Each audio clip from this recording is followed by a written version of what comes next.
ധ്യാനത്തിലെൻ്റെ ഹൃദയം ലയമാർന്നിടട്ടെ, ധ്യാനത്തിലെൻ്റെ ഹൃദയം ലയമാർന്നിടട്ടെ.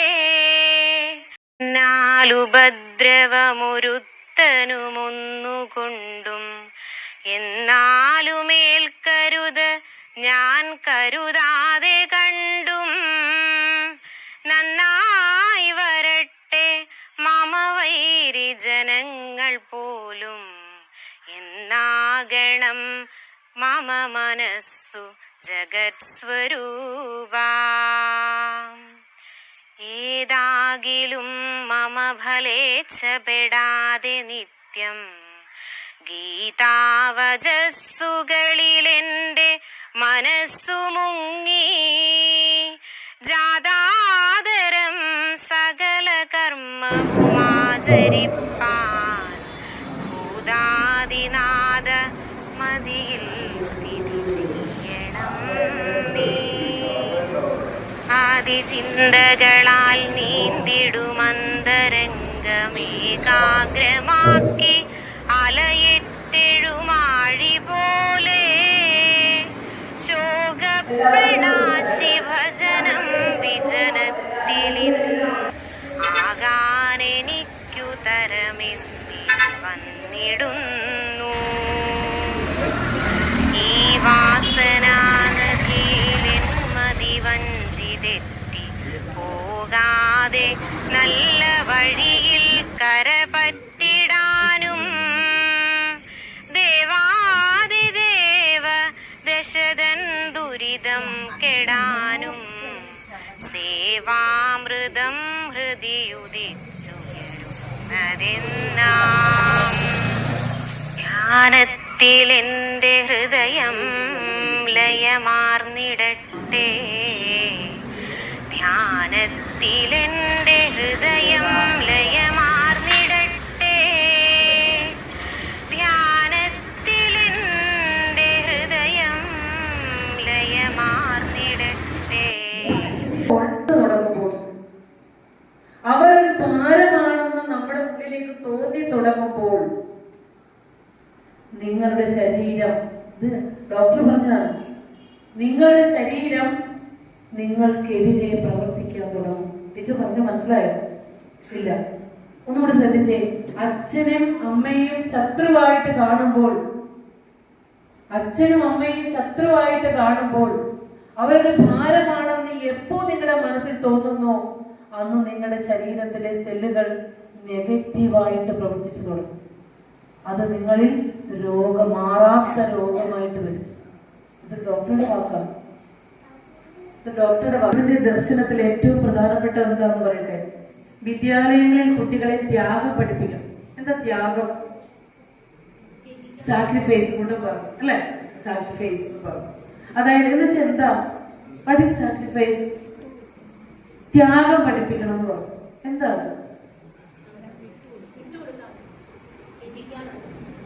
അതായത് മറ്റുള്ളവർക്ക് വേണ്ടി നമ്മളുടെ സമയവും നമ്മളുടെ ജീവിതവും ഒക്കെ കുറച്ച് മാറ്റിവെക്കാൻ സമയം കണ്ടെത്തുന്നതിനെയാണ് ത്യാഗം എന്ന് പറയുക അല്ലെ. നമ്മളുടെ സുഖങ്ങൾ മറ്റുള്ളവർക്ക് വേണ്ടി ത്യജിക്കാൻ തയ്യാറാവുമ്പോഴാണ് ത്യാഗം എന്ന് പറയുക. പക്ഷെ ചില അമ്മമാരൊക്കെ പറഞ്ഞു കൊടുക്കുന്നത് കാണാം, ഒരിക്കൽ ബസ്സിലെ സീറ്റ് കാലുവേദനയാണ്. കാരണം ഞങ്ങൾക്ക് ഒരിക്കലും ഇരുന്ന് പഠിപ്പിക്കാൻ പറ്റില്ല, നിന്നാണ് പഠിപ്പിക്കൽ. എത്രയോ വർഷം പഠിപ്പിച്ചിട്ടുണ്ടോ, ഇരുന്ന് ഞാൻ ഇന്നുവരെ പഠിപ്പിച്ചിട്ടില്ല. ഇപ്പോഴാണ് കാല് നിൽക്കുമ്പോൾ വേദന വരുമ്പോഴാണ് ഇപ്പൊ ഇരിക്കുന്നത്. അപ്പോ അന്ന് ഈ കാരണം രാവിലെ 8:30 സ്കൂളിലേക്ക് ചെന്നാൽ 5:30 ക്ലാസ്, ചിലപ്പോൾ നൈറ്റ് റീഡിങ് കഴിഞ്ഞേ നമുക്ക് വരാൻ പറ്റൂ. അപ്പൊ വീട്ടിലെ ജോലി ഇരിക്കാനേ പറ്റില്ലല്ലോ. അപ്പൊ നോക്കുമ്പോ കുഞ്ഞു കുട്ടി ഇരുത്തിയപ്പോ കുഞ്ഞൊന്ന് എഴുന്നേറ്റെങ്കിൽ ഒന്ന് ഇരിക്കാനും ഇത്തിരി നേരം നോക്കും. അപ്പൊ ആ കുഞ്ഞ് എഴുന്നേക്കാൻ പോയപ്പോ അമ്മ പറയും, അവിടെ അവിടെ ഇരിക്കുന്നു.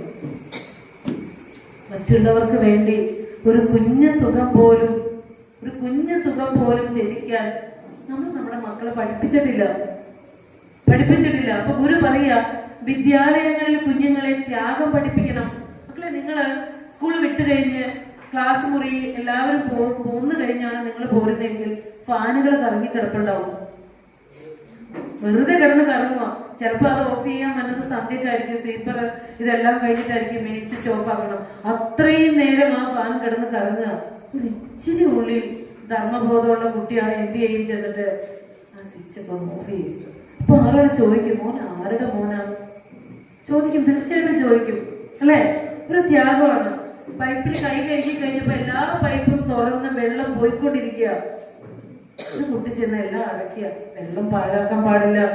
നമ്മൾ വെറുതെ ഓരോ ദിനങ്ങൾ ആചരിക്കുമ്പോൾ നല്ല കുട്ടികളായിട്ട് എല്ലാവരുടെയും മുമ്പിൽ ഫോട്ടോ എടുക്കാൻ കാണിക്കും. പക്ഷെ മനസ്സിനുള്ളിൽ നമ്മൾ ആരെയും ഒന്നും കാണിക്കണ്ട. മനസ്സിനുള്ളിലും നന്മയുണ്ടായിരുന്നു ആരെയും കാണിക്കണ്ട. നല്ല കുട്ടികൾ ഒറ്റയ്ക്കിരിക്കുമ്പോഴും കൂട്ടായിരിക്കുമ്പോഴും നല്ല കുട്ടിയാകും. മനസ്സിൽ നന്മയുള്ള നല്ല കുട്ടിയായിട്ട് മാറണം നമ്മൾ. അപ്പൊ ത്യാഗം പഠിപ്പിക്കണം എന്ന് ഗുരു പറഞ്ഞു. വിദ്യാലയങ്ങളിൽ കുട്ടികളെ ത്യാഗം പഠിപ്പിക്കണം മറ്റുള്ളവർക്ക് വേണ്ടി. അതായത് അക്ഷരം അറിയില്ലാത്ത കുട്ടികൾ നമ്മുടെ കൂടെ ഉണ്ടാവും. അവന് അക്ഷരത്തിന്റെ ലോകം അന്യമാണ്. ഇത്തിരി സമയം കിട്ടുമ്പോൾ വന്നിരുന്ന് രണ്ടക്ഷരം വാ ഞാൻ നിനക്ക് പറഞ്ഞു തരാം എന്ന് പറഞ്ഞ് ആ കൂട്ടുകാരൻ അവന് രണ്ടക്ഷരം പഠിപ്പിച്ചു കൊടുക്കാൻ നമുക്ക് മനസ്സ് കാണിക്കുമെങ്കിലുണ്ടല്ലോ, ജീവിതത്തിൽ അവൻ നമ്മളെ മറക്കില്ല, ഒരിക്കലും മറക്കില്ല. കാരണം ടീച്ചറോട് ചോദിക്കാൻ മടിയുണ്ടാവും, പറഞ്ഞിട്ടും മനസ്സിലാവുന്നില്ല. അപ്പൊ കൂട്ടുകാരനാവുമ്പോൾ ചിലപ്പോ അവനത് അവന്റെ ഇഷ്ടത്തിനനുസരിച്ച് പഠിക്കാൻ സാധിക്കും. അപ്പോ ചെറിയ ചെറിയ ചെറിയ ത്യാഗങ്ങളിലൂടെ സമൂഹത്തിന് വേണ്ടി പ്രവർത്തിക്കാൻ നമുക്ക് സാധിക്കണം മക്കളെ. നമ്മൾ നേടുന്ന വിദ്യാഭ്യാസം ഒരിക്കലും നമ്മൾ നന്നായി ജീവിക്കാൻ വേണ്ടി മാത്രമുള്ളതല്ല. അത് ആദ്യം പഠിക്കണം. എൻ്റെ അച്ഛനും അമ്മയും എന്നെ പഠിപ്പിക്കുന്നത്, എനിക്ക് പഠിപ്പിച്ച് മണിമാളിയിൽ കെട്ടി കാറ് വാങ്ങി ജീവിച്ച് സുഖസുഖിനി ഗുരുവിന്റെ തിരുസന്നിധിയിൽ ഇരുത്തിയിരിക്കുന്നത്. ഗുരു പറയാ, മറ്റുള്ളവർക്ക് വേണ്ടി ത്യാഗം ചെയ്യണമെങ്കിൽ നല്ല പരിശ്രമം ആവശ്യമുണ്ട്. മറ്റുള്ളവർക്ക് വേണ്ടി ജീവിക്കാൻ നമുക്ക് മനസ്സില്ല, നമുക്ക് വേണ്ടി ജീവിക്കാനേ പറ്റുള്ളൂ അല്ലെ? പക്ഷെ കുറച്ചൊക്കെ നമ്മുടെ മനസ്സ് എക്സ്പാൻഡഡ് ആക്കണം. കാരണം ഗുരുവിന്റെ ശിഷ്യഗണങ്ങളൊക്കെ അങ്ങനെയാണ്. ഗുരുവിന്റെ മഹാസമാധി ദിനത്തിലെ സഹോദരനെ ഇപ്പം പാടിയത് അതുകൊണ്ട്, വിമല ത്യാഗമേ മഹാസന്യാസമേ സമതബോധത്തിൻ പരമഭാഗമേ. ഒരു കുഞ്ഞു കളങ്കം പോലും തെറ്റുപോലും എന്റെ ഗുരുവിൽ ചൂണ്ടിക്കാണിക്കാനില്ല. നിർമ്മലമായ ത്യാഗമാണ് ഗുരുവിന്റെ അല്ലേ? ആയുസ്സും വപസ്സും ബലി ചെയ്ത മഹാഗുരുവിന്റെ നിർമ്മലമായ ത്യാഗം. ഇപ്പൊ സഹോദരൻ അയ്യപ്പനൊക്കെ വിദ്യാഭ്യാസം നേടി, പക്ഷെ ആ ജീവിതം മുഴുവനും സമൂഹത്തിന് വേണ്ടിയിട്ടല്ലേ ചെലവഴിച്ചത്. ആലോചിച്ച് നോക്കൂ. അതുപോലെ കുമാരനാശാൻ എത്രയോ ജ്ഞാനം നേടി, എത്രയോ കൃതികൾ എഴുതി, സമൂഹത്തിന് നന്മ ചെയ്യുന്ന കൃതികൾ എഴുതി. ആ തൂലിക ചലിപ്പിച്ചത് മുഴുവനും സമൂഹത്തിന് വേണ്ടിയായിരുന്നു, ത്യാഗമായിരുന്നു ചെയ്തത് അല്ലേ? അപ്പൊ നമ്മുടെ ജീവിതം കൊണ്ട് ചെറുതായിട്ടൊക്കെ മറ്റുള്ളവർക്ക് വേണ്ടിയും കൂടിയൊക്കെ ജീവിക്കാൻ പഠിക്കുമ്പോഴാണ് നമ്മൾ നല്ല മനുഷ്യരായി മാറുന്നത്. അതായത് ശാരീരികമായി വയ്യാത്ത കുട്ടികളെ ചില അമ്മമാര് ഉന്തുവണ്ടിയിൽ ഉന്തിക്കൊണ്ടുതന്നെ കാണാം സ്കൂളിൽ. എന്നിട്ട് ആ അമ്മ വൈകുന്നേരം വരെ ആ കുഞ്ഞിനെ സ്കൂളിൽ ഇരുത്തിയിട്ട് അതിന്റെ പുറകില് അമ്മ കാവലുണ്ടാവും. സ്കൂളിന്റെ പുറത്ത്, ക്ലാസ് റൂമിന്റെ പുറത്ത്. അവന് ടോയ്ലറ്റിൽ പോകാനും ഒക്കെ അമ്മ സഹായിക്കുക. അപ്പൊ അമ്മയോട് പറയാം, അമ്മ ഇന്നും അവനെ ഞാൻ സഹായിക്കുക, അമ്മ നിന്നു എന്നിട്ട് പറഞ്ഞ അമ്മയെ മാറ്റിയിട്ട് അവന്റെ വണ്ടി ഉന്തിക്കൊണ്ട് പോകുന്ന കൂട്ടുകാരെ ഞാൻ കണ്ടിട്ടുണ്ട്. എന്നാ അവൻ ഓടിപ്പോയി ആദ്യത്തെ ബസ് പിടിച്ച് വീട്ടിലെത്തിക്കൂടെ? അപ്പൊ നിങ്ങൾ അങ്ങനെയുള്ളവരിൽ പെടും. ഈ ആത്മീയ വിദ്യ പഠിച്ച് നമ്മളെ വിട്ടാലുണ്ടല്ലോ, നിങ്ങളുടെ മക്കളെ ലോകത്തിന് ആവശ്യമാണ്. നിങ്ങളുടെ മക്കളെ കൊണ്ടായിരിക്കും ഈ ലോകം ഒന്ന് ആശ്വസിക്കാൻ പോകുന്നത്.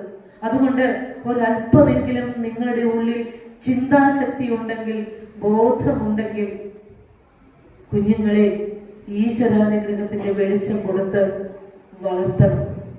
അതിന് ഒരു അമാന്തവും കാണിക്കാൻ പാടില്ല. കാരണം നമ്മുടെ ജീവിതം, നമ്മുടെയൊക്കെ വീടുകൾ നോക്കിയറിയാം, മദ്യത്തിനും മയക്കുമരുന്നിനും ഒക്കെ അടിമപ്പെട്ട് ചില ഏരിയകളിലേക്ക് നമ്മൾ ചെല്ലുമ്പോഴല്ല, ഒരു കുടുംബയോഗം വെക്കാൻ ഒരു നല്ല വീട് വേണ്ട. ചേർത്തല ഭാഗത്തൊക്കെ ചിലടത്ത് ചെല്ലുമ്പോ നമ്മൾ പറയാ, ആ കുടുംബയോഗം വെച്ച കുട്ടി 28 വയസ്സുണ്ട് അവൾക്ക്. ഒരു കുടുംബയോഗത്തിന്റെ കൺവീനറാണ് അവള്. അപ്പോ ചേർത്തലയിൽ പോയ സമയത്ത് അപ്പൊ എന്നെ വണ്ടിയിൽ കൊണ്ടുവന്ന ആള് പറയാ, ആരാന്നറിയോ കുടുംബയോഗത്തിന്റെ കൺവീനർ? 5 വയസ്സ് 6 വയസ്സുള്ളപ്പോ ഞാൻ ഇവിടെ ഒരു ഗുരുദർശന ക്ലാസ് പണ്ടുണ്ടായിരുന്നു, അതിൽ ഞാൻ പഠിപ്പിച്ച കുട്ടിയാ ഇപ്പോഴത്തെ കൺവീനർ. വെളിച്ചം കെട്ടുപോയോ? ആ അച്ഛനമ്മമാര് കൊടുത്തു വെച്ച പുണ്യമാണ് ആ കുട്ടി. അതുകൊണ്ട് നിങ്ങൾ നല്ല വിദ്യാഭ്യാസമൊക്കെ കൊടുത്തോളൂ. തീർച്ചയായും ആത്മീയ പഠനത്തിൽ നിന്ന് ഒരിക്കലും ഇതിന്റെ സംഘാടകര് അത്രയധികം ആഗ്രഹിക്കുന്നു ഇവിടെ പഠന ക്ലാസ്സുകൾ വലുതായിട്ട് വേണമെന്നും നിങ്ങൾ എല്ലാവരും ഇവിടെ വരണമെന്നും ആത്മീയ വിദ്യ പഠിക്കണമെന്നും ഈ സമൂഹം നന്നാകണമെന്നും അവരുടെ മഹത്തായ ത്യാഗത്തിന്റെ ഫലമാണ് നമ്മൾ ഇന്നിവിടെ കൂടിയിരിക്കുന്നത്, അല്ലെ? അവർക്കും ഞായറാഴ്ച ഒരു ദിവസം വീട്ടിൽ എന്തെല്ലാം കാര്യങ്ങളുണ്ട്. പക്ഷെ നിങ്ങളെ പഠിപ്പിക്കാനുള്ള നല്ല മനസ്സ് ഗുരു തെളിയിച്ചു കൊടുത്ത ആ മനസ്സുമായി നിങ്ങളുടെ മുന്നിലേക്ക് ഉച്ചവരെ കാത്തിരിക്കുമ്പോൾ, 4ഉം 5ഉം കുട്ടികളെ കൊണ്ട് ഉച്ചവരെ കാത്തിരിക്കുമ്പോൾ നമ്മൾ ഈ ഗുരുവിനോട് ഇതിലും വലിയ നിന്ദ നമുക്ക് എന്താ രക്ഷിതാക്കളെ ചെയ്യാനുള്ളത്? ദയവ് ചെയ്ത് കല്യാണമായാലും എന്ത് അടിയന്തരമായാലും ആത്മീയ വിദ്യ ഈ ഞായറാഴ്ച രവിവാര പഠന ക്ലാസ്സിൽ 1 മണിക്കൂറെങ്കിലും ഇരുത്താതെ നിങ്ങൾ കൊണ്ടുപോകരുത്. ഇനി നിങ്ങൾ ഒന്നും അവർക്ക് നേടിക്കൊടുക്കണ്ട. ഈ വിദ്യ പഠിപ്പിച്ചതിന് ശേഷം നിങ്ങൾ നേടുന്ന സമ്പാദ്യം കൊണ്ട് നിങ്ങൾ സുഖമായിട്ട് ജീവിച്ചോളൂ. അവരുടെ കാര്യം അവർ നോക്കിക്കോളുമെന്ന് മാത്രമല്ല, നിങ്ങളുടെ സംരക്ഷണവും അവരുടെ പരിധിയിലായിരിക്കും. കുറച്ച് ബുദ്ധിയുള്ളവര് അതിലൂടെയൊക്കെ തന്നെ കടന്നു പോകേണ്ടതുണ്ട്. അതുപോലെ തന്നെ എപ്പോഴും ഞാൻ പറയുന്ന ഒരു കാര്യമാണ്, ഈ കുട്ടികൾ ടീനേജിലേക്ക് കടക്കുന്ന ഒരു പ്രായമാണ്. ഒരു 12 വയസ്സിന് മീതെ ഒരു 10-11 വയസ്സൊക്കെ കഴിയുമ്പോൾ ടീനേജ് സ്റ്റാർട്ട് ചെയ്യും, അല്ലെ? ടീനേജിലേക്ക് കടക്കുമ്പോൾ നമ്മുടെ കുട്ടികൾ വളരെയധികം മാനസിക സമ്മർദ്ദം അനുഭവിക്കുന്നുണ്ട് എന്ന് എത്ര രക്ഷിതാക്കൾക്ക് തിരിച്ചറിയാം? ഇന്നലെ വരെ എന്റെ കൂടെ കിടന്നുറങ്ങി ഞാൻ വാരി കൊടുത്ത് ഞാൻ പോകുന്നിടത്തൊക്കെ കൂടെ വന്ന മകൻ ഒരു ദിവസം പറയുക, അമ്മ എനിക്ക് വാരി തരണ്ട, ഞാൻ അമ്മയോടെ കിടക്കുന്നില്ല, അമ്മയുടെ യാത്രയ്ക്ക് ഞാനില്ല, അമ്മ പൊക്കോ. ഏതു നേരം അവൻ കണ്ണാടിയുടെ മുമ്പിൽ നിൽക്കും, അവന്റെ സൗന്ദര്യത്തേക്ക് ഒന്ന് നോക്കും. അവനൊരു വ്യക്തിയായി രൂപപ്പെടുന്നതിന്റെ ഭാവമാണ് ആ കാണുന്നത്.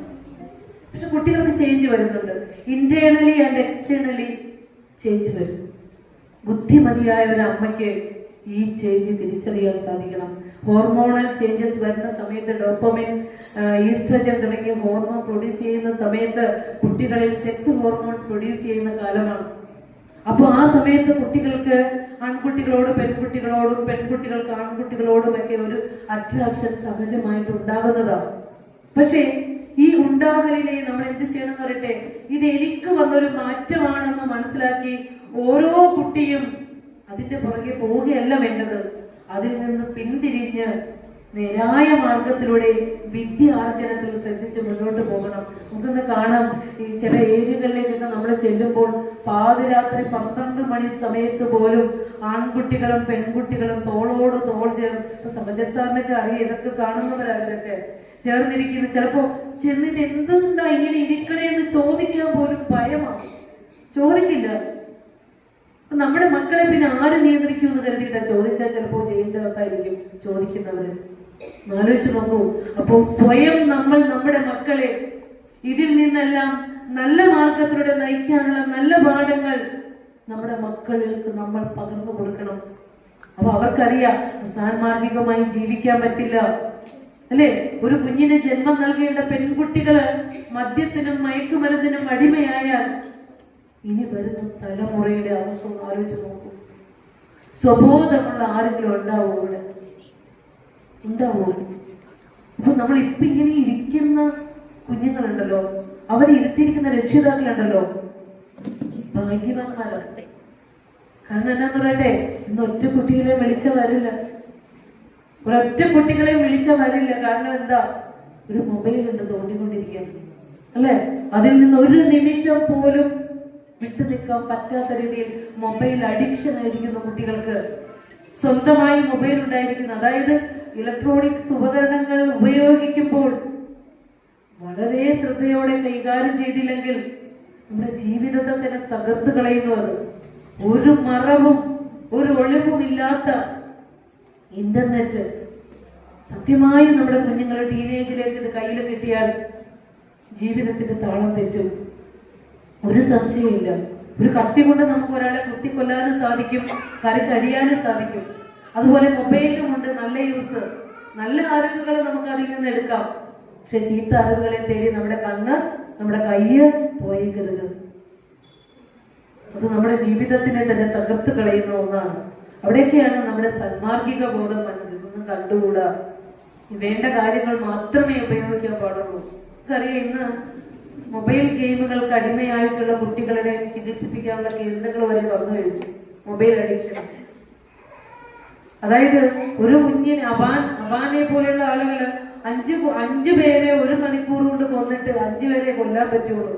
കാരണം എന്താണെന്നറിയോ, അവിടെ മൊബൈലിലേക്ക് റീലോഡ് ചെയ്യപ്പെടുന്ന വീഡിയോ ഗെയിമുകളിൽ കൊന്നു കളിക്കുമ്പോൾ അവരറിയാതെ അവരിലേക്ക് ഒരു ക്രിമിനൽ, ഒരു അക്രമവാസന രൂപപ്പെട്ടു വരിക.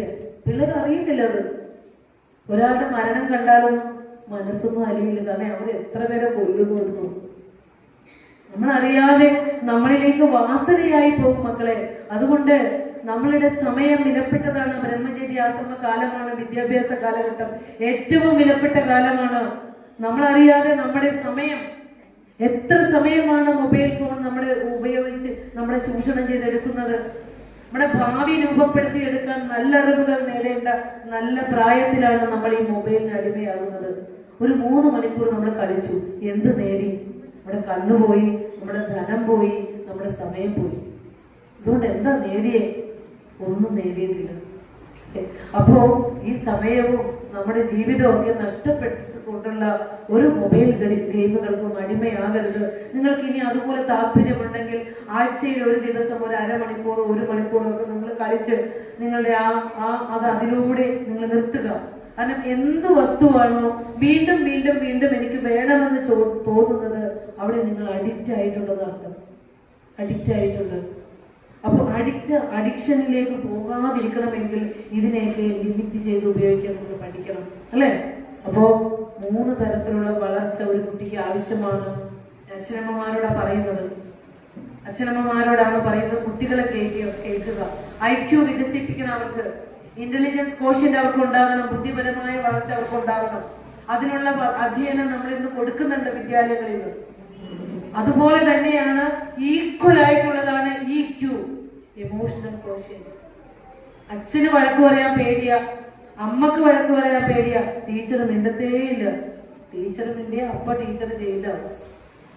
പിന്നെ ആര് വഴക്ക് പറയും മക്കളെ? നിങ്ങളെ ഒരു തെറ്റ് കാണിച്ചാൽ ആരാണ് നിങ്ങളെ വടിയെടുത്ത് 2 അടിക്കുക?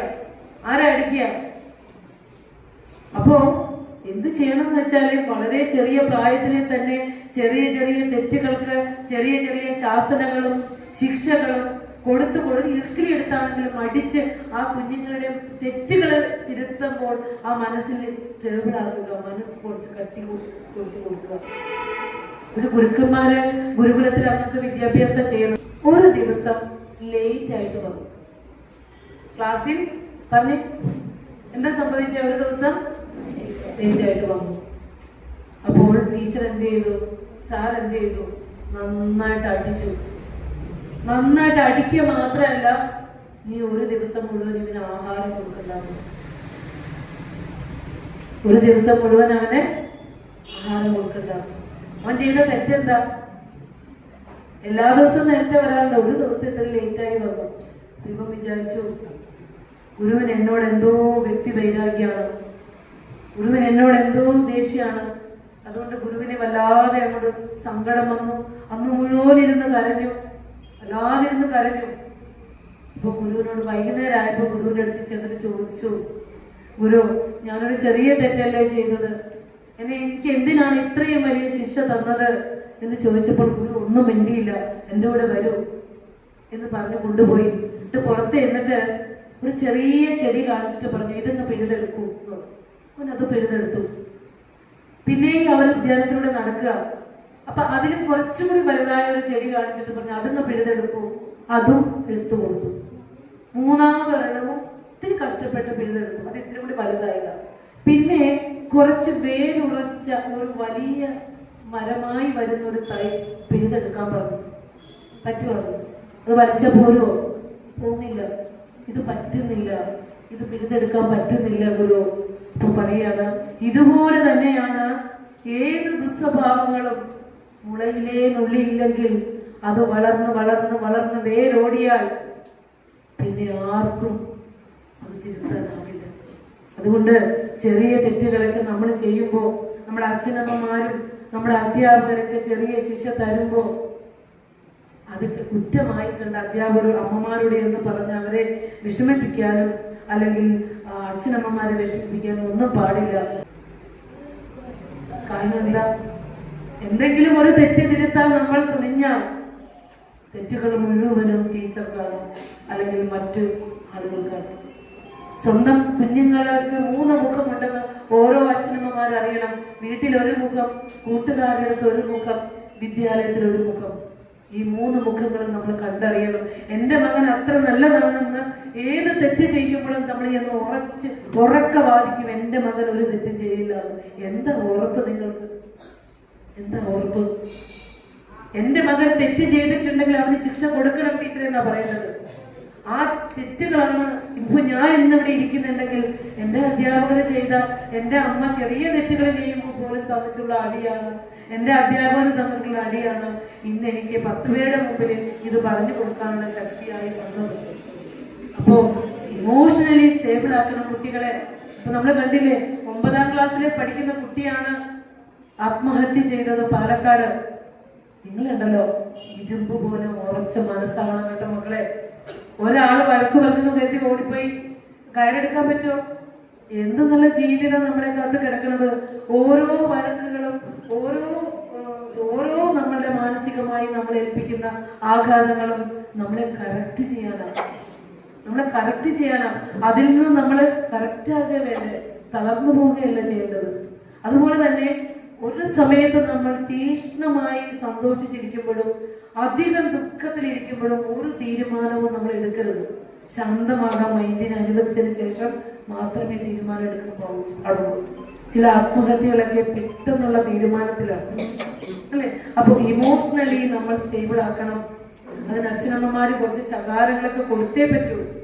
പിന്നെ 3ാമത്തേതാണ്, അപ്പൊ IQ ഇന്റലിജന്റ് കോഷ്യന്റ് വേണം, ബുദ്ധി വേണം, പഠിച്ചു വലുതാകണം, നല്ല ഉദ്യോഗങ്ങൾ വേണം, ധനം സമ്പാദിക്കണം, EQ വേണം.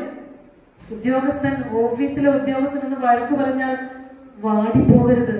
ഞാൻ തീയിൽ മുളച്ചതാ, പാടില്ല. ഇമോഷണലി സ്റ്റേബിൾ ആകണം. പിന്നെ ഏറ്റവും പ്രധാനമാണ് സ്പിരിച്വൽ കോഷ്യന്റ്. ആധുനിക മനഃശാസ്ത്രം അഭിപ്രായപ്പെടുന്നു IQ EQ ഇതിനേക്കാൾ ഏറ്റവും ഒരു കുട്ടിക്ക് കൊടുക്കേണ്ടത് സ്പിരിച്വൽ കോഷ്യന്റ് ആണ്.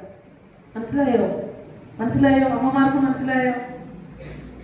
ട്യൂഷൻ എന്ന് പറഞ്ഞ് നമ്മൾ വിടുമ്പോ, ബാക്കി മറ്റ് ഇൻസ്ട്രുമെന്റ്സ് ഒക്കെ പഠിക്കാൻ വിടുമ്പോ അതിന്റെ ഒരു അംശം പോലും നമ്മൾ ഇങ്ങടേക്ക് വിടാമെന്ന് നമ്മുടെ മനസ്സിൽ ഇമ്പോർട്ടൻസ് കൊടുക്കാത്തപ്പോൾ ആധുനിക മനഃശാസ്ത്രം പറയാണ് ഒരു കുട്ടിയെ സംബന്ധിച്ചിടത്തോളം SQ ഉള്ള കുട്ടി, സ്പിരിച്വൽ കോഷ്യന്റ് ഉള്ള കുട്ടിക്ക് അവർ പറയുന്ന കാരണങ്ങളാണ് അതിൽ. 1, ജീവിതത്തിലൊരു പ്രതിസന്ധി വരുമ്പോൾ അവർ ആത്മഹത്യയിലേക്ക് തിരിയില്ല. തന്റെ ഉള്ളിൽ ഇതിനെ ഓവർകം ചെയ്യാനുള്ള ഒരു ശക്തി ഇരുന്ന് സ്പന്ദിക്കുന്നുണ്ടെന്നും അതിതെല്ലാം കറക്റ്റ് ചെയ്യുമെന്നും അവൻ തന്നെ ആശ്വസിക്കും. ഒരു കയറെടുക്കൽ ആത്മഹത്യയിലേക്കോ മദ്യത്തിലേക്കോ മയക്കുമരുന്നിലേക്കോ അവൻ തിരിച്ചു പോകില്ല. സ്പിരിച്വലി നമ്മൾ സ്റ്റേബിൾ ആക്കി വെച്ചാൽ. അതുകൊണ്ട് തീർച്ചയായും നമ്മൾ നമ്മുടെ മക്കൾക്ക് സ്പിരിച്വലി ഉള്ള അറിവ് നമ്മൾ കൊടുക്കേണ്ടിയിരിക്കുന്നു.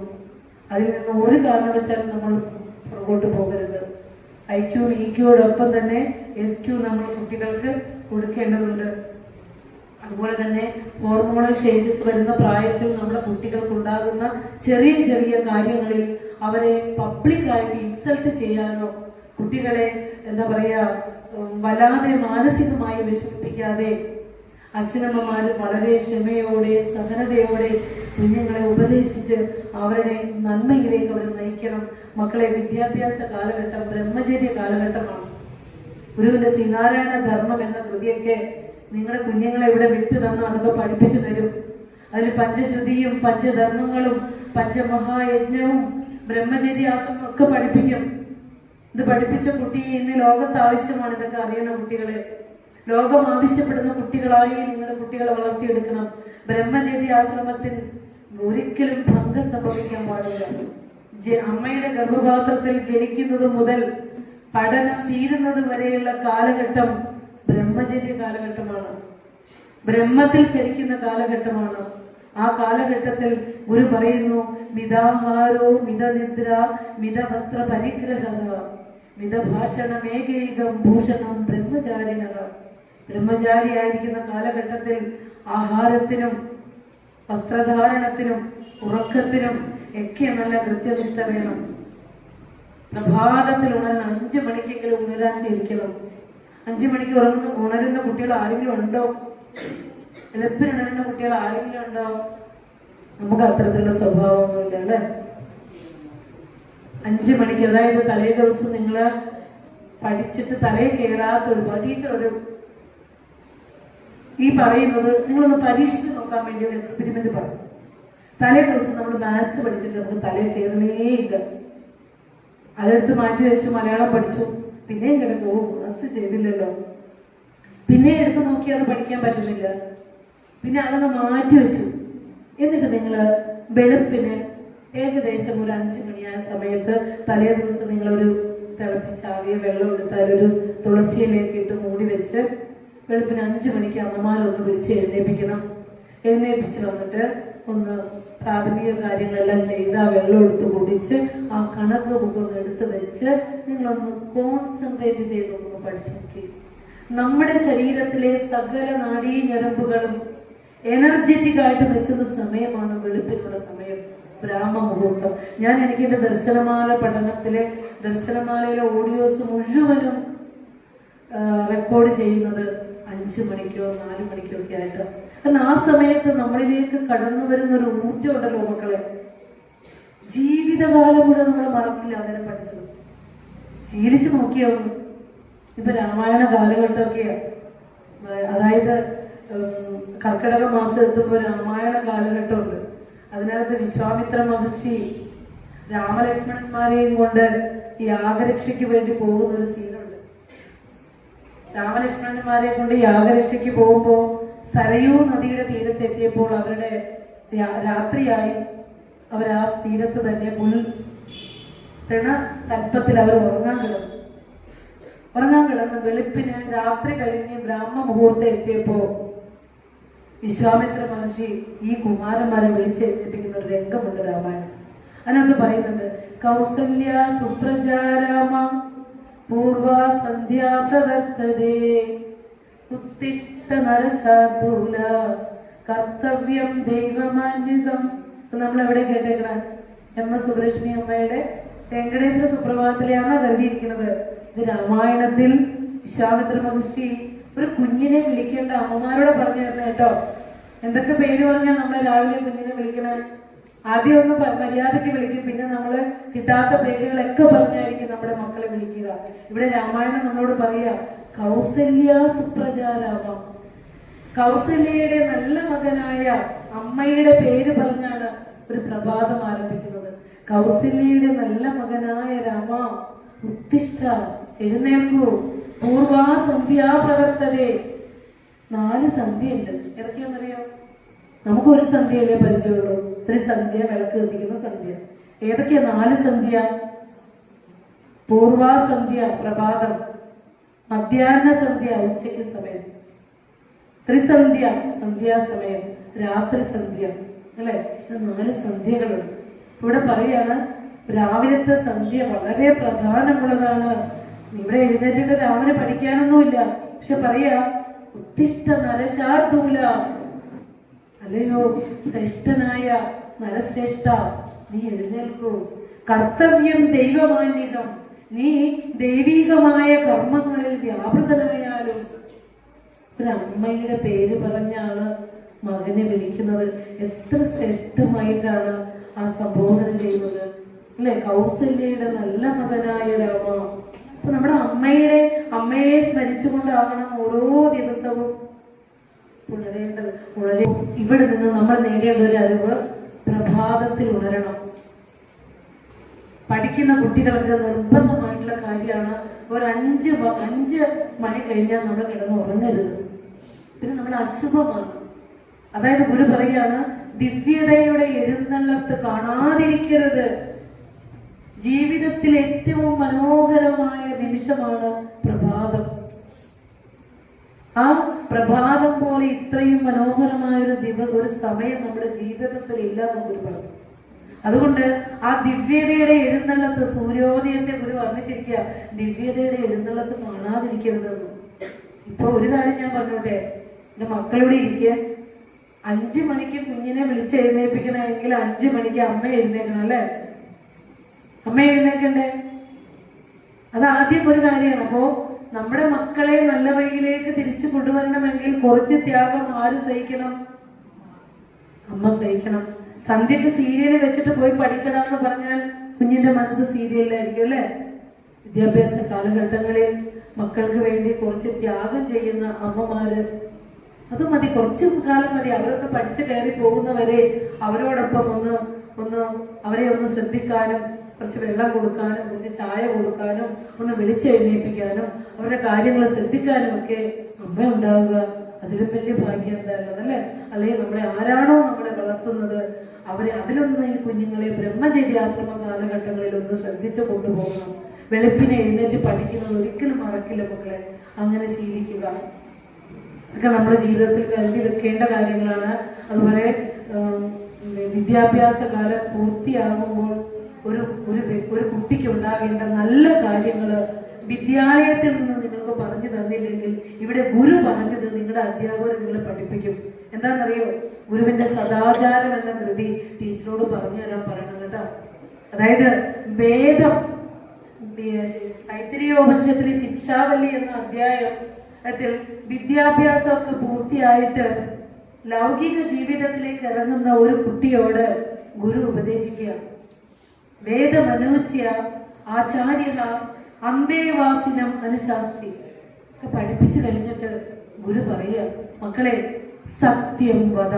പറഞ്ഞേ, ഒന്ന് ഉറക്കെ പറഞ്ഞേ, സത്യം വദ. നമ്മുടെ കയ്യിലിരിക്കുന്ന ഇന്ത്യൻ കറൻസിയില് നാണയത്തിൽ എഴുതി വെച്ചിട്ടുണ്ട് സത്യമേവ ജയതേ അല്ലെ? നമ്മുടെ മോട്ടോയാണ്, ശ്ലോകമാണ് ഭാരതീയ സർക്കാരിന്റെ. സത്യമേവ ജയതേ, സത്യം വദ, ധർമ്മം ചര. മോനെ, നീ ജീവിതത്തിൽ ഏത് പ്രതിസന്ധിയിലും സത്യധർമ്മങ്ങൾ വെടിഞ്ഞ് ജീവിക്കരുത്. ഗുരു ഉപദേശിക്കുക, സത്യം വദ. പോരാ, ഗുരുവിന് ഉറപ്പ് വന്നില്ല. ഗുരു ഒന്നുകൂടി പറയാ, സത്യാതുന്ന പ്രമതിതവ്യം. നീ സത്യത്തിൽ നിന്ന് ഏതൊരു സാഹചര്യം വന്നാലും അതിൽ നിന്ന് വ്യതിചലിക്കരുത്. ധർമ്മം ചര. നീ നിന്നെയും നിന്റെ അച്ഛനമ്മമാരെയും നിന്റെ സഹോദരങ്ങളെയും ഈ സമൂഹത്തെയും നീ എവിടെ ജോലി ചെയ്യുന്നോ അവിടെ ഒക്കെ ധർമ്മനിഷ്ഠമായ ജീവിതം ജീവിക്കണം. നമ്മൾ കണ്ടതാണ് തൃശ്ശൂർ മെഡിക്കൽ കോളേജിനോട് അടുത്തുള്ള ഹൗസ് സർജൻസി ചെയ്യുന്ന ഡോക്ടർമാര്, അവരെ കഴിഞ്ഞ പത്രത്തിൽ വന്ന വാർത്തയാണ്. ഒരാളെ മയക്കുമരുന്നിന് പിടിച്ചപ്പോ ആലോചിച്ച് നമ്മളൊക്കെ രോഗം വന്ന് അവരുടെ മുന്നിലാണ് പോയി കിടക്കുന്നത്, അവരാണ് നമ്മളെ ചികിത്സിക്കേണ്ടത്. ആ ക്വാർട്ടേഴ്സ് ചെക്ക് ചെയ്തപ്പോ മയക്കുമരുന്നിന് അടിമകളാണ്. ആലോചിച്ച് നോക്കിയേ. അതാണ് പറയുന്നത്, മൂല്യബോധമുള്ള വിദ്യാഭ്യാസം ഉണ്ടായാലുണ്ടല്ലോ അവൻ ചികിത്സിക്കുന്ന രോഗി അവന്റെ കണ്ണിലൊന്ന് നോക്കിയാൽ മതി, എനിക്ക് ആ ഡോക്ടർ മതി, ആ ഡോക്ടർ ലീവാണെങ്കിലും വന്നിട്ട് മതി, ഞാൻ തിരിച്ചു പോവുക അല്ലെ? ധർമ്മബോധമുള്ള ഡോക്ടറാകും. പൊളിഞ്ഞു പോകാത്ത പാലങ്ങൾ കെട്ടുന്ന, പൊളിഞ്ഞു പോകാത്ത റോഡുകൾ കെട്ടുന്ന ധർമ്മബോധമുള്ള എഞ്ചിനീയർമാരായി മാറുന്നവരുടെ മക്കളെ. അതാണ് മറ്റേ വിദ്യയുടെയും ഈ വിദ്യയുടെയും വ്യത്യാസം. ടീച്ചറായിക്കൊള്ളട്ടെ, മുന്നിലിരിക്കുന്ന കുഞ്ഞ് ആഹാരം കഴിച്ചിട്ടുണ്ടോ എന്ന് അവന്റെ കണ്ണിൽ നോക്കിയാൽ അറിയാൻ സാധിക്കണം. അവന്റെ ജീവിത പ്രശ്നങ്ങൾ അവനെ നോക്കിയാൽ ആ ടീച്ചറിന് മനസ്സിലാവും.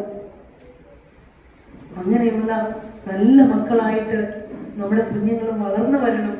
അതിന് ഗുരു ആ വേദമന്ത്രങ്ങളെ എല്ലാം ചേർത്ത് വെച്ചുകൊണ്ട് ഗുരു ഒരു സദാചാരം എന്ന കൃതി എഴുതിയിട്ടുണ്ട്. അതിൽ ഗുരു പറയുന്നു, സത്യം ധർമ്മം ജയിക്കുന്നു, സത്യം ജയിക്കുന്നിങ്ങു സർവദാ, അധർമ്മവും ജയിക്കുന്നില്ല, അസത്യവും ഒരിക്കലും. ചിലപ്പോ വല്ല കള്ളക്കടത്തൊക്കെ നടത്തി പെട്ടെന്ന് പണക്കാരനായി കുറെ പൈസയൊക്കെ കാണും. പക്ഷേ എങ്ങനെ നമ്മൾ നേടിയോ അത് അങ്ങനെ തന്നെ നശിച്ചു പോകും. നിങ്ങൾ കണ്ടിട്ടുണ്ടോന്ന് അറിയില്ല, ലോട്ടറി അടിച്ച് സമ്പന്നരായ ആളുകൾ നിങ്ങളൊന്ന് പോയി ശ്രദ്ധിച്ചു. ലോട്ടറി അടിച്ച് സമ്പന്നനായവരെ പിന്നീട് അവരുടെ ജീവിതം നോക്കുമ്പോൾ അവർ വളരെ സങ്കടത്തിലാണ്. കാരണം അധ്വാനിക്കാതെ കിട്ടിയ മുതൽ യൂസ് ചെയ്യുമ്പോൾ ഒരിക്കലും അവർക്ക് അതൊരു സന്തോഷത്തിനായി ഭവിക്കുകയില്ല. പക്ഷെ ആ നേരെ മറിച്ച് ആ പൈസ ധാർമ്മികമായ ഒരു കാര്യത്തിന് ഉപയോഗിച്ച് നോക്കട്ടെ, അവരുടെ ജീവിതത്തിൽ അടിക്കടി ഉയർച്ച വന്നുകൊണ്ടിരിക്കും. അതുകൊണ്ട് താൽക്കാലികമായുള്ള ഉയർച്ചയൊന്നും ശാശ്വതമായ ഉയർച്ചയാണ് എന്ന് കരുതി സത്യധർമ്മങ്ങൾ വെടിഞ്ഞ് എൻ്റെ മക്കൾ ജീവിക്കരുത്. 100 രൂപ നമ്മുടെ മുന്നിൽ കിട്ടിയാൽ ഇതെനിക്ക് എടുത്ത് എൻ്റെ പോക്കറ്റിലാക്കാമെന്നല്ല കരുതേണ്ടത്. തൊട്ടടുത്തുള്ള ഒന്ന് യാചകനെ കണ്ട അവരുടെ കയ്യിലേക്ക് ഇട്ട് കൊടുക്കുന്നവരെ അതൊരു ഭാരമായി നമുക്ക് തോന്നണം. കാരണം നമുക്ക് അർഹതപ്പെടാത്തത് മിഠായി വാങ്ങി കഴിച്ചാൽ അതുകൊണ്ട് 1000 രൂപയുടെ ചികിത്സയ്ക്ക് നമ്മൾ ഡോക്ടറെ അടുത്ത് പോകേണ്ടി വരും മക്കളെ. ചിലപ്പോൾ വണ്ടിക്കാശായിട്ട് ആരോടെങ്കിലും വാങ്ങിച്ചേതെങ്കിലും അമ്മമാര് കൊണ്ടുവന്ന പൈസയായിരിക്കും താഴ്ത്തു വരുന്നത്. പ്രാക്ക് കിട്ടും നമുക്കല്ലേ, പ്രാക്ക് കിട്ടും. അപ്പോ ഇതൊക്കെ ധർമ്മബുദ്ധിയോടെ ജീവിക്കണം നാം. അതുകൊണ്ടാണ് ഗുരു പറഞ്ഞു, ഒന്നുണ്ടു നേരല്ലിതൊന്നും മർത്യർക്ക് സത്യവും ധർമ്മവും വേണം, ആയുസ്സും നിൽക്കുകെല്ലാവർക്കും ഓർക്കുക. എന്നിട്ടുമാണ് ഒരേ ഒരു സത്യമേ ഇവിടെ ഉള്ളൂ. അത് എന്നിലും നിന്നിലും സമസ്ത ചരാചരങ്ങളിലും ചൈതന്യമായിരിക്കുന്ന ഏകമായ ഈശ്വരനാണെന്നും ആ ഈശ്വര ശക്തിയിലാണ് സകലതും പുലരുന്നതെന്നും ഇവിടെ ഉണ്ടായതെല്ലാം ഉണ്ടായി നിലനിന്നും നശിക്കുന്നതാണ് എന്നും അറിഞ്ഞുകൊണ്ട് ആ സത്യത്തിൽ അധിഷ്ഠിതമായ ഒരു ജീവിതം നയിക്കുവാൻ നിങ്ങൾക്ക് സാധിക്കണം. അതുകൊണ്ട് ആത്മീയതയുടെ വെളിച്ചം പകരുന്ന നല്ല മക്കളാ ഇവിടെ ഉണ്ടാകണം. ഈ സമൂഹം നന്നാകണം. നിങ്ങൾക്ക് ഈ സമൂഹത്തിന് വേണ്ടി പ്രവർത്തിക്കാൻ സാധിക്കും. അതിനുള്ള നല്ല മക്കളെ വാർത്തെടുക്കാൻ ഇവിടുത്തെ ശാഖായോഗത്തിനും ഗുരുദർശന പഠന ക്ലാസ് നയിക്കുന്ന സംഗീതം സാറിനും ഇവിടെ പഠിപ്പിക്കുന്ന അധ്യാപകർക്കൊക്കെ സാധ്യമാകട്ടെ എന്ന് പ്രാർത്ഥിച്ചുകൊണ്ട് രക്ഷിതാക്കളുടെ ആ ഒരു സഹായ സഹകരണങ്ങൾ അഭ്യർത്ഥിച്ചുകൊണ്ടും നിങ്ങളുടെ കുഞ്ഞുങ്ങളെ ഗുരുദർശന പഠന ക്ലാസ്സിലേക്ക് അയക്കണമെന്ന് പറഞ്ഞുകൊണ്ടും കൂടുതൽ കുട്ടികളെ ഇതിലേക്ക് ചേർക്കണമെന്ന് പറഞ്ഞുകൊണ്ടും മറ്റ് ശാഖകളിൽ നിന്നും വേണമെങ്കിൽ നമുക്ക് കൊണ്ടുവരാം കുട്ടികളെ. മറ്റ് ശാഖകളിൽ നിന്നുമൊക്കെ കുട്ടികളെ കൊണ്ടുവന്ന് പഠിപ്പിക്കുന്ന ഒരു കേന്ദ്രമായി, വലിയൊരു അധ്യാത്മ കേന്ദ്രമായി ഇവിടെ മാറാൻ ഭഗവാന്റെ കാരുണ്യം ഉണ്ടാകട്ടെ എന്ന് പ്രാർത്ഥിച്ചുകൊണ്ട് എന്നെ സേവിച്ച ഈ കുഞ്ഞു മക്കൾക്ക് ബുദ്ധി തെളിഞ്ഞ് നല്ല മക്കളായി മാറാൻ സാധിക്കട്ടെ എന്ന് പ്രാർത്ഥിച്ചുകൊണ്ട് എനിക്ക് ഇവിടെ ഒരു സത്സംഗത്തിന് അവസരമൊരുക്കിയ ഈ ശ്രോതാക്കളായിരിക്കുന്ന സകലരോടും നന്ദി പറഞ്ഞുകൊണ്ട് ഈ വാക്കുകൾ അത്രയും ഗുരുപാദങ്ങളിൽ സമർപ്പിക്കുന്നു. ഗുരുവും തത്സത്. ഈ വർഷത്തെ ബാലജന യോഗത്തിന്റെ ക്ലാസ്സുകളും അതുപോലെ പുതിയ അഡ്മിഷനും എല്ലാം തുടക്കം കുറിച്ചുകൊണ്ടുള്ള ഒരു ഉദ്ഘാടന കർമ്മം കൂടി നിർവഹിച്ചതായി അറിയിക്കുന്നു.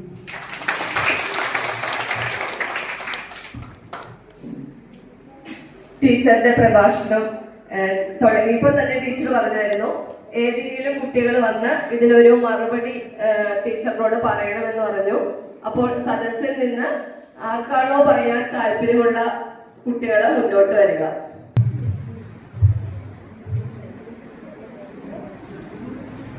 കൊടുക്കാൻ നമുക്ക് പ്രാർത്ഥിച്ചുകൊണ്ട് ഞങ്ങൾക്ക് ഇത്രയും